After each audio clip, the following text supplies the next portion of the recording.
Hey everybody, thank you so much for tuning in. Today's topics are very interesting, so you did everything right. We're going to talk about last Sunday's Overtake, Twitch launch stream with the clash of races, and of course our interview guest will be no one less than our team captain of Team Green, Kev1n Rubichevsky. Besides that, we're going to have a closer look on the Circuit de la Sarthe, better known as Le Mans, and to top things off, the one and only Tom Deacon with the Newsflash.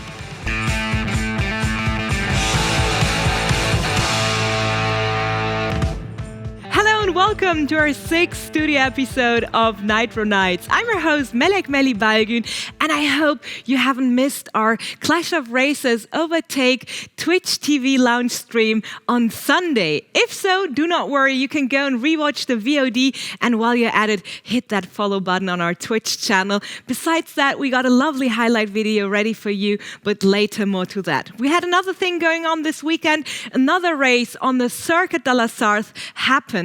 And if you don't know the Circuit de la Sarthe, it is better known as Le Mans, and we prepared a little video for you to go in depth about its features. After the official 24 hours of Le Mans in R-Factor 2, iRacing also finished its annual edition of the world's most famous endurance race on the Circuit de la Sarthe. Last weekend also saw the Porsche Tagheuer Esports Supercup racing on this track. It seems like the Circuit de la Sarthe isn't getting much rest these days, so let's have a closer look at this special track which is proving so popular. The Circuit de la Sarthe is named after the river that flows close by it. It's mostly made up of common roads which are blocked for races. It also shares its Dunlop curve with the Bugatti circuit.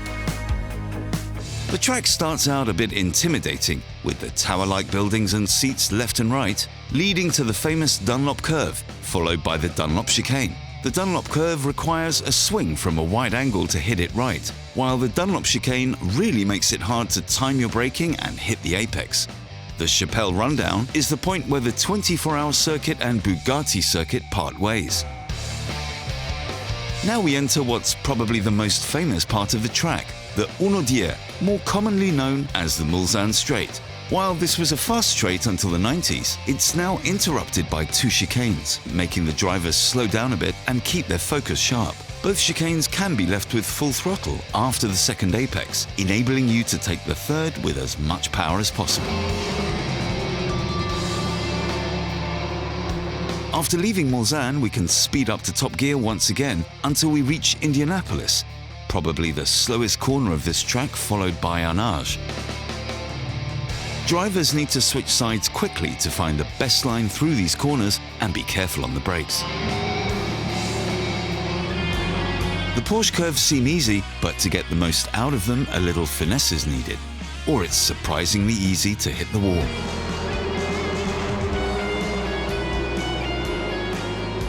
The last obstacle is the 4 chicanes. The first one can be taken with some speed, but we really need to slow down for the second. If not, the bumpers take away too much traction and on a journey beyond the tarmac. Now we've got our car home safe and sound, but for true racers, the next lap is just around the corner. That is very true indeed, and real racers never want to stop, so we won't stop. And it's almost time to head over to our next segment, because last weekend a lot of things went down, and I know a man who's got all the details. He's no one less than our fabulous Tom Deacon. So Tom, take it away with our Newsflash. Hey Melly, what's up? It's me, Tom Deacon, back for the Nitro Nights Newsflash, and I'm sporting a beard, because apparently if you wear a beard, you are more serious. But wait a second, I've just noticed my favourite part of the hoodie. It's the thumb reveal! I love that bit, and the beard hasn't worked at all. Right, let's move on to the iRacing 24-hour Le Mans to kickstart things in a Newsflash. It was Team Redline. They were the biggest winner of the event. They finished first in the LMP1 class, and they also finished second in the LMP2 class. That was behind Movano Sim Racing LMP2 Rosso. Dominic Faber crossing the line first for Team Redline, celebrating with a couple of cheeky donuts and a lap of honour. But fair play, if you win a race, enjoy yourself. Maxime Briant finished first for Movano Sim Racing, and the GT class was won by Sim RC with Diego C. Pinto crossing the line. Staying with Le Mans, we move now on to Porsche Tagheuer Esports Supercup, a very, very exciting competition that is definitely hotting up. Round 4 took place at the Circuit de la Sarthe, and the main man, Mr. Max Beneke, did enough. Very patient race from him, passing Johan Half in the Indianapolis corner in the final lap. Tense. Talk to me about tense. Johan Half tried to take back the lead in the Porsche curves, but was unable to do so. Finished in second place. And in third place was Sebastian Job. He's thinking all about those points. Of course, it's a 10-round competition.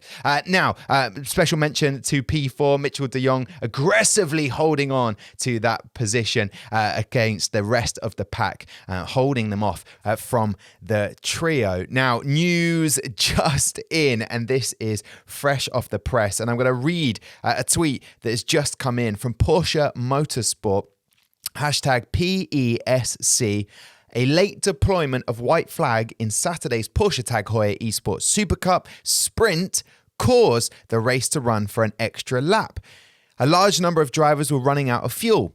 Results will be expunged from standings. Another round at hashtag Le Mans will be added to calendar. So there you go. That is fresh off the press, and make what you will of that. So we will be going back to Le Mans. But listen up. The next round will be in the Nürburgring Nordschleife, and I cannot wait for it. Interesting enough, if you missed out on all of the action at the weekend, make sure you go back and watch it.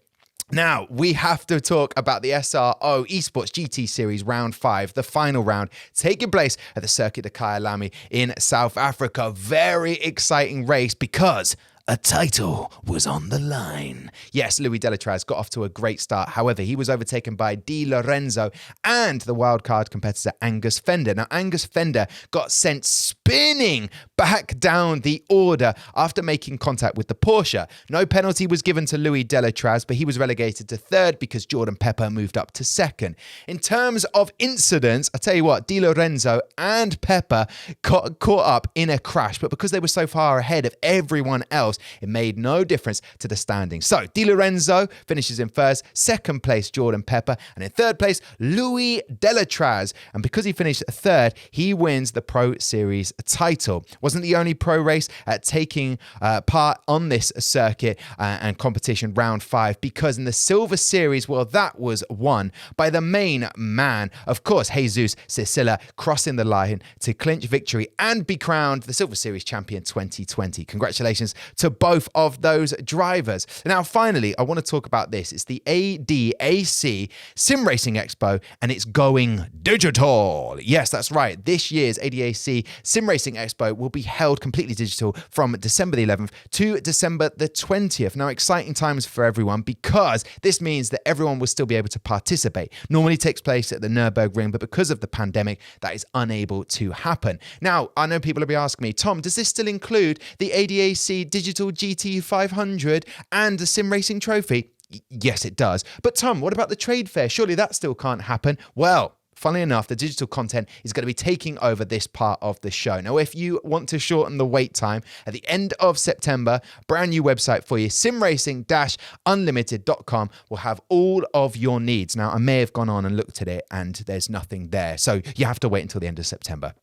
Right, that concludes the news flash for you. It's back over to you, Melly. Apparently, you've got a digital guess. See what I did there because of ADAC. And actually, while we're on the subject, ADAC, we were doing on the online stuff. I see what you've done. You've just copied us. Am I right, Melly? Tom, Melly? Tom, calm down. Melly? Tom, Melly? it's all good. It's all good. More digital content only means more content for our racing enthusiasts out there, and more esports racing, the merrier, if you ask me. So the cake is big enough. Everyone can have a slice. And someone I'd like to share a slice of cake here in our studio as well is just in the lines. We have a video call pending with our former Team Green captain, Kev1n Rubichevsky. He's going to be with us. Sadly, our Team Red captain, Max Beneke, was also invited and sadly couldn't make it because there was some interference with another date. Well, we keep that in the back of our head, and we'll make it happen. We'll get Max here as well at sometime soon. But for now, we got Kev1n, which makes me very happy. Hi, Kev1n. How are you? I'm pretty good. It's getting a lot warmer, so yeah. Otherwise, pretty good. Have you already processed all the excitement from last Sunday? Yeah, it was a tough loss, but it is what it is. Max team was really good, but we gave it all. So I'm pretty proud of my team. I think they had a lot of fun, and I think a lot of people were enjoying the show. So. Yeah, we're gonna get. I take the loose. Yeah, I can imagine, but we're gonna jump into that in just a bit of time. So, but first of all, for everyone who doesn't know you, let's talk about a bit of you and esports, because you have a quite long history in the industry as well. So, you started out as a casual player, got into the realms of the pro gamers, and also played for one of the biggest esports organizations out there. Then also switched lanes, and then now we're here. Tell us a story. How did you get into esports? Yeah, so it started. Well, the esports started basically in 2009, 2010. I started to play some CSS, got pretty good there. Started to play a little of ASL. And saw some semi-pro stuff going on, but nothing really serious. Then I switched to League of Legends, got really fast into the higher elos, and got picked up by a team. We created the team, basically like that. We started to practice and go for the qualifier for the first World Championship in League of Legends, and we did it. So we qualified for it, and then I suddenly got into it somehow. I wasn't even sure how it happened. We just played, and then we were at the World Championship. And afterwards, I had to swap the lane from mid lane to top lane, and got picked up by SK Gaming in 2012, I believe, or 2011, and then played there for 2-3 years. Got to another World Championship, and played until 2015 professionally. When I then swapped to streaming and YouTube, and just playing solo queue at the higher level for the viewership. Yeah, and you also created one of the most memorable esports moments back in the day as an active pro player, right? That's true. The Expo backdoor, maybe a lot of you know them. It's where the Kassadin backdoor, the Nexus, and the Olaf just ran around, couldn't hit the NX. It was a sad moment, but it's okay. But it formed you and molded you into what you are today. Yeah, I mean, you had to deal with a lot of pressure and stress and everything. So you had to take a lot of hits, of course, but I think it only made me stronger. So I'm pretty proud of the route I took, and still am taking. Yeah, and you got into esports racing a few months ago. How did that happen? I had a pretty fun event with the Spandau Inferno, and we played some F1 2018, which was really fun. I played with my keyboard, so everyone knows how hard it is with the keyboard. But I had an old G29 Logitech wheel behind me for 2 years, which was basically just laying around. So my chat told me to start with F1 2090 and have some fun there, which I did. And I really got hooked. So I'm really enjoying it right now. And I mean, the idea of you participating in esports racing wasn't too far-fetched, because you're a motorsports enthusiast yourself, right? Yeah, that's right. I always was a car guy. I think it's because of my dad. My dad had a lot to do with cars, and I was always around watching and learning. The first basically sporty racing experience was when I had my second car. It was a Honda Civic Type R EP3, and I got hooked by the Nordschleife a lot. I was living around that, so I had not a lot of hours to go there, which I did. I used that to do around 50, 60, 70 laps maybe. I started to tune my car for the track, and it's going on until now. And last Sunday with the Clash of Races by Overtake.gg, you participated one of your first esports racing shows. How did you feel? How was the community? Yeah, it was really fun. I was really surprised by the community because I'm used to the League of Legends community. It can get a little bit toxic there. So I'm glad you said that, and I don't need to say that. I mean, it's not a secret, I think. But I really love the esports racing community. They're really all really helpful. When I was talking to Max, for example, he was helping me a lot with iRacing and stuff like that. Just talking when I had questions and had the answers for it. And I got a lot of feedback from a lot of people improving for wheel setups, for rigs, for basically everything. So I'm really hyped for the future for this scene because I think it can grow a lot. So you're going to stick with esports racing for now? For now, for sure, yeah. F1 2020 is coming out soon, so I will be doing some hours, yeah. That sounds great. So Kev1n, thank you so much so far. We're not done just yet. We have something very special prepared for you. As for our regular watchers, they all know what's going to happen next. A quick fire round for everyone that just tuned in. That is a quick question round where I ask questions and Kev1n has to answer as fast as possible. So, and when I say fast, I mean really fast. Not like you did with Mario Kart on Sunday, but like really fast, all right? All right. Okay. Are you ready? Yes. All right, Kev1n, then let's get started. So what is your favorite racing game?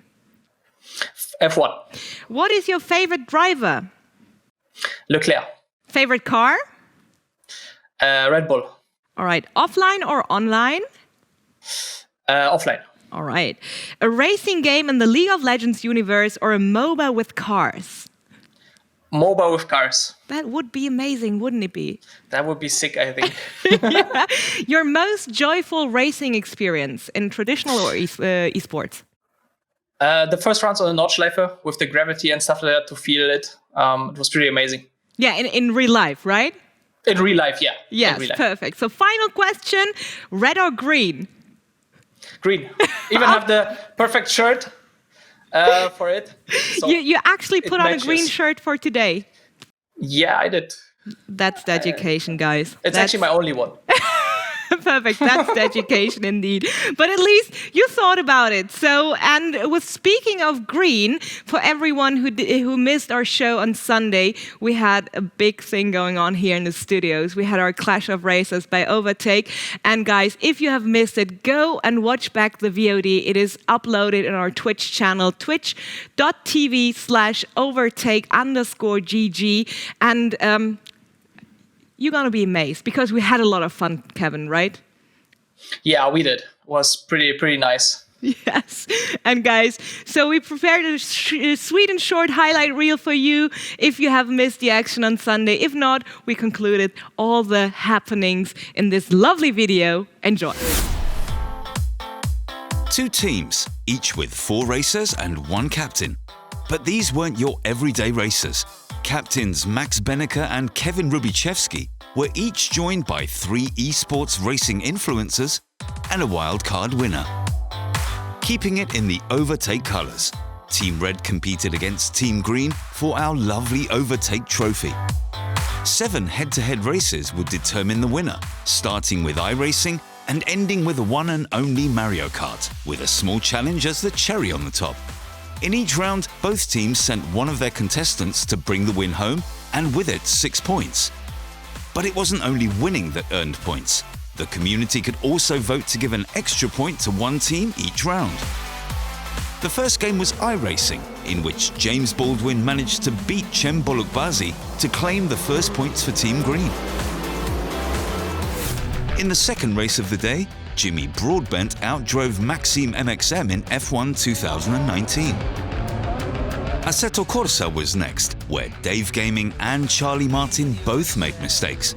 But the German streamer eventually came out on top. Community racers Cami and Harmonic, who won the wildcard on our socials, went head-to-head in Forza Motorsport 7. Keeping the winning teams alternating every round, Harmonic took another 6 points for Team Red. Cem Bolukbazi finally ended the streak in Trackmania and took over the lead for Team Red. And in GT Sport, none other than Jimmy Broadbent continued the trend with another win. The final competition in Mario Kart left it all wide open. This discipline was a showdown for the captains and earned double the points. Max in the lead, going over the line. And Max will take the victory. You saw how quick he hoovered up that drink. They had water in front of them the entire time. At the end, and with a little help from the last community vote, Team Red came out on top and was crowned champion of the very first Clash of Racers. A great stream to celebrate the official launch of Overtake.gg. Yes, Kevin, you sadly weren't able to take home the trophy with your team. And with saying that, you were the team captain of Team Green. Yeah, let's get back to Sunday's event. How was it for you to meet all the racing influencers in our esports industry, at least digitally? It was really an awesome event, and I'm really thankful for that. I think it was great to meet them. A lot of names I heard about them already, like Jem and stuff. I saw them on the Leclerc streams, racing with Leclerc and stuff like that. So it was really epic to see them drive even in other games. I really was pretty hyped. And I think that the battle between, or in sims and racing, stuff like that, is just really fun to watch. And it's even though it's kind of course, a fun event, it was really try hard and everyone wanted to win. So I just love the spirit. And the community got really, really involved, didn't they? Yeah, I mean, the community is very, very, very nice. Coming from League of Legends, it was really a really good experience for me. I'm glad you said that. Yeah, because they're really all nice. They're really helpful. So I'm really looking forward just to meet more of them, of course, and just to see them grow as well. Because I think the scene deserves a lot of attention because it's really fun to watch, and especially on the high level, I think it's really, really, really fun. I enjoyed every single second of it as well, without even actually competing. I must admit, when I came to Mario Kart, it was itching in my fingertips. I actually wanted to race myself, and we have to train Mario Kart at some point, Kevin. Yeah, I can teach you a lot. Phrasing, I know. Sorry. Okay, back to topic. How satisfied were you with the show? Besides, obviously, not winning, which is always like a bumper. But how did it go for you overall? I think it go pretty well. Even though we didn't win, of course, it was still a lot of fun. And I think every one of the racers were really having a good time.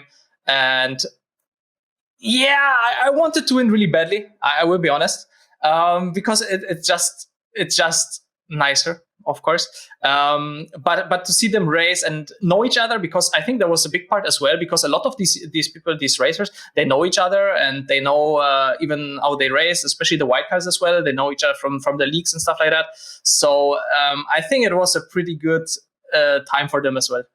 Perfect. I mean, as already said, everyone was in a great mood. Everyone was laughing, which I really enjoyed during the interviews which Tom conducted. And it just felt like everyone was having like the time of their lives. And it was really refreshing after the past months, which were kind of very low-key when it came to huge productions. What is your take on that? I was pretty much all the time at home. I didn't have to analyze some League of Legends or anything. It was just like pretty much all day home and just streaming, doing YouTube stuff, practicing for F1. So I had a lot of time. But yeah, that was pretty much it. Yes. Are you going to stay connected to your team? Are you going to keep in touch? I hope so. I think, especially with Dave, I hope I can get in touch with him maybe if I drive a bit more F1 and stuff like that, because I think he's a very cool guy, and I think there will be a lot of fun in streams if we drive versus each other or something like that. Yeah, I can imagine that as well. But Kev1n, thank you so much up until here for that lovely interview. And thank you so much for your answers. And of course, for being with us in the studio last Sunday for the Clash of Races by Overtake. We're not done just yet. We have prepared a few tweets from the past few days. And I'd like to have a look together with you. What do you think about that? Thank you was epic.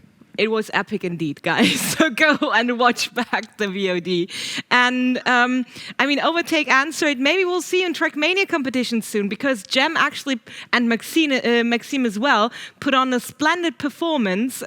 They got the handling down in a fraction of time, and Jonathan Holmes from Dignitas actually picked up on that and said, I can make you Trackmania Pro no time, Jem. You had pretty much got the basics sorted after 5 minutes. Right, Kev1n, I mean, it was crazy how well the two of them did in a game they just recently downloaded. They told us that they downloaded it the night before. I mean, yeah, it was crazy because we were with Max, we were just talking, and when we were watching, like they knew already the maps. It's like they knew every turn basically, and especially Jem as well. He took the turn so quick and had even then already the perfect line almost. So it was just really crazy to watch that they knew like the maps and stuff like that with just like some rounds, some minutes into the game. So it was really fun to watch. It looked very intuitive, like it just. It just worked out. Like everything fell into place. It was crazy to watch. And so let's get on with the next tweet. It is by Maxime, one of your team members from Team Green. She says it was great to be a part of the Overtake Clash of Races event. Unfortunately, we didn't win, but we had a lot of fun. I'm going to build my shed now because shed equals speed. I must admit, even I was a bit jealous on Jimmy's sheds. Yeah, I mean, setup and stuff like that looks pretty amazing. He even changed it in the races. So he just wanted to flex on us, right? Yeah, I think so as well. Like the angle of the camera and stuff like that. He knew it. He was put awesome. a lot of effort in it. So the next tweet, I think you'd like that one. It is by Danny Juza. I loved it that the chat developed mottos for the teams. Don't be mean, vote Team Green. How amazing is that when the community gets active? Because Team Red had their own motto as well, which got spammed in Twitch chat too. It is, don't be lad, vote Team Red. I mean, when you get at a point where the community gets involved so much and starts being active and creative on their own, you did everything right? Yeah, I mean, you get already a connection to the community and the community to you and the teams and the drivers. And even now, still some days afterwards, I still get this message in my chat. So it's just really nice, especially with people basically spamming it. And I really like just the spirit of it. Absolutely, absolutely. So let's have a look on our final tweet of the night. Hooray, what a fabulous, great show. We hope you enjoyed the Clash of Races as much as we did. There is a whole team joining your passion for esports racing. Stay tuned at overtake.gg. Oh. That sounds perfect, right, Kev1n? Yeah, just really, really looking forward to it. Yeah, and I mean, the community already said that we can't leave that single show. We have to repeat it at some point. So maybe we can make it possible. Would you come back? Yeah, of course. I would like to drive myself as well then. But especially against Max, I think I have a, how do you say that? Open ticket or something. Yeah. I really want to race against Max. I think it would be amazing. I learned a lot from him on this event, in sim racing, iRacing, and other stuff. So he helped me a lot, and I think I got a better touch with iRacing and stuff like that. So I'm really thankful to Max as well. Perfect. It really sounds like that we had that we have to get that grudge match going at some point between you and Max. And I'll try. I'll promise you that I'll do my best and try to make it happen. All right? Nice. Very Kev1n. good. Thank you. Thank you so much for being with us today. It was a pleasure speaking to you, and I can't wait to have you back in this lovely studio and maybe even someday on this couch during another episode of Nitro Nights. Thank you so much for taking your time. Thank you for having me. All right, guys, that was Kev1n Rubichevsky. If you don't know him, go check him out. You can find his Twitters and Instagrams and Twitches as soon as you Google his name, and go and visit him in one of his plenty Formula One streams as well. And I have a feeling that this overtake hype train is not gonna stop anytime soon. And that's also pretty much it. That was our 6th episode in this lovely studio. Thank you so much for tuning in, for being with us, and I hope to see you again sometime soon.